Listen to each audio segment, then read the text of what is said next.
something strange happens the moment a person dies. Not hours later, not minutes, just 5 seconds after the final breath, everything changes. Their body may stop, but they are still very much aware. Not in a physical sense, something deeper, beyond the senses. They don't blink, but something sees.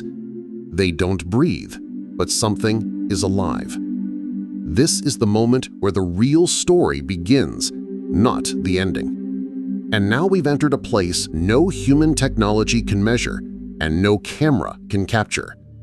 The question that echoes through every generation suddenly becomes louder than ever. What really happens when a person dies? Is it instant heaven? Judgment? Darkness? Total unconsciousness? Is it the soul floating somewhere waiting for a final day? Some say it's just peace. Others say it's just fear. But what does truth say? This question is as old as faith itself, and yet it's the one question few truly seek to answer until it's too late. So let's go deeper, because 5 seconds after a person dies, everything they thought mattered doesn't, and everything they tried to ignore becomes all they can think about. The body grows cold. Organs shut down. Doctors may write the time of death, but something else is happening, something beyond the reach of medical tools or machines. There's no heartbeat, no brainwave activity, and yet there is awareness. And here's what's strange. The person doesn't feel like they've died.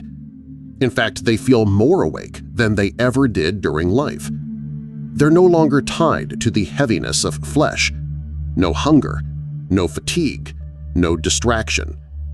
It's as if the soul has stepped out of something old, like taking off a jacket, and now visibility is clearer, not less.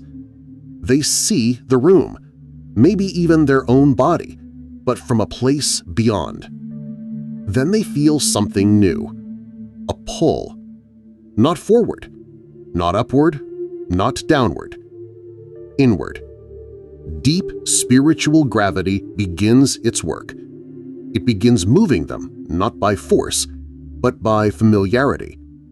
They're being drawn toward something, not something random, something that feels earned, expected, matched to them. And they're not surprised. Not exactly. They begin to understand. This isn't being judged in that moment. It's being aligned.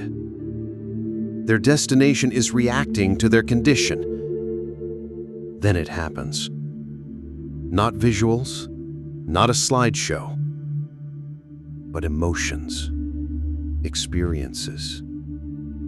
Every decision, every belief, every moment that whispered this matters but was ignored, it starts rising. They feel the prayers they never prayed, the people they never forgave, the things they knew were wrong but excused with a sentence like, "God knows my heart." And now, that heart is exposed. Not to the world, not to a jury, but to themselves. Here, in this silent, eternal space, the illusions fall apart. Their true spiritual self, the one that always existed beneath the personality, the opinions, the image, rises fully to the surface. They don't run. They can't. And in this moment, the soul makes no arguments. No more, "What about him?"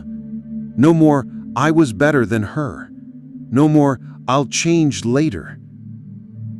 Because later has ended. And now the separation unfolds. Not in punishment, in proximity. The soul moves either closer to presence, light, complete forgiveness, or it drifts slowly into absence. Absence of joy, absence of peace, absence of God. And for many, this is when they realize something few ever say aloud. Heaven and hell aren't just places. They are the outcome of a person's direction. Day by day, choice by choice, belief by belief. They didn't arrive by chance. They arrived by trajectory. Like a train on a track, the switches were set long ago, sometimes by decisions made in a moment, but mostly by the quiet shifts inside the heart over time.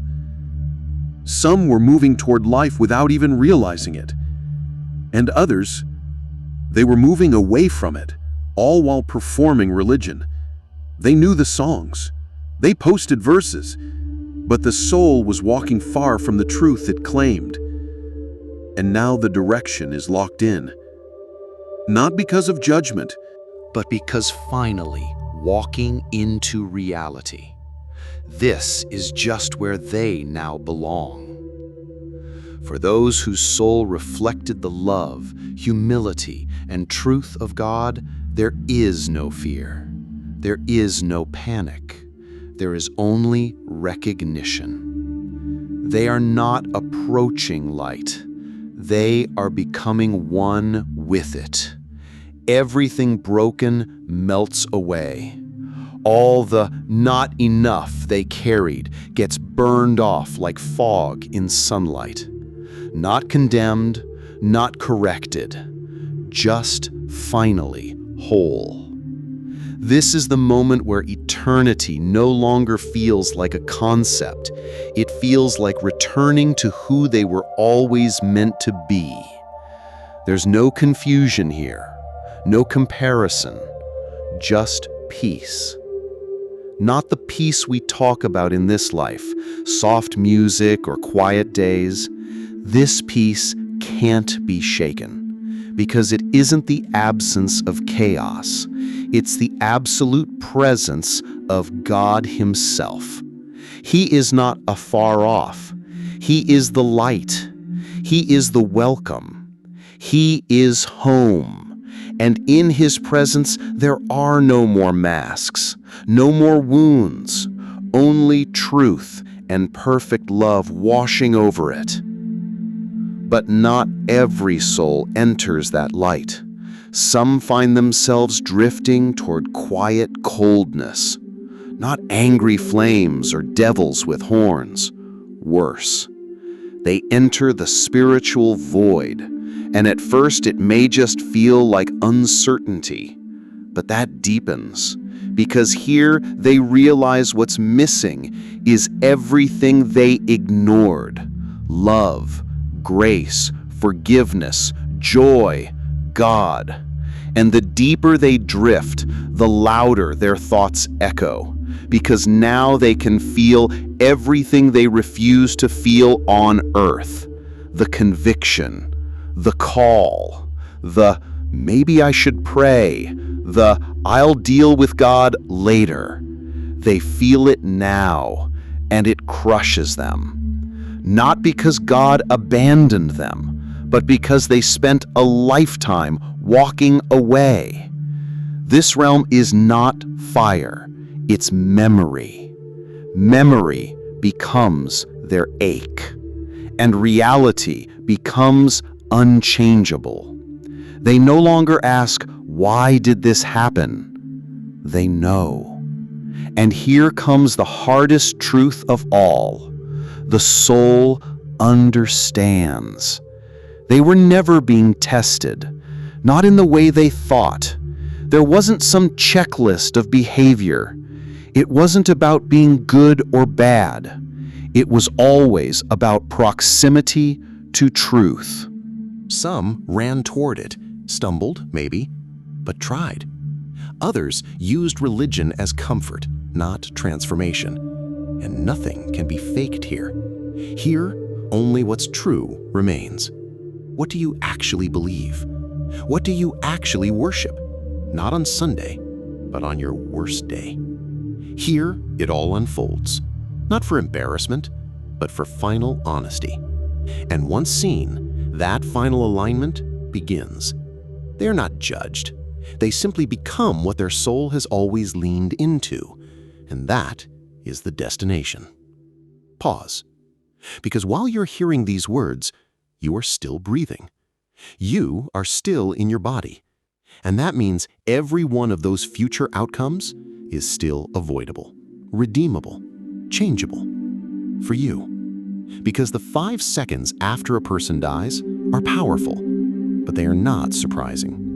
There are no accidents in eternity, because the moment death begins, life stops being a question and becomes an answer. But for you, right now, there is still time to ask the right questions. There is still time to turn, to pause, to get real with yourself, with truth, with God. Because while eternity is forever, direction starts now. And where you end up 1 second after death is being shaped by what you're doing 1 second after hearing this. Don't ignore this moment. Don't scroll past it. Sit with it. Because if this touched your heart in a way you didn't expect, that's not me. That's God speaking where it matters. So, say something back. Comment below. I'm choosing the right direction. And if you're ready to go deeper into the things many churches don't preach, subscribe. Then like and share this video so others can hear what you're hearing right now. A person's eternal journey might begin in 5 seconds, but the direction? It starts right now.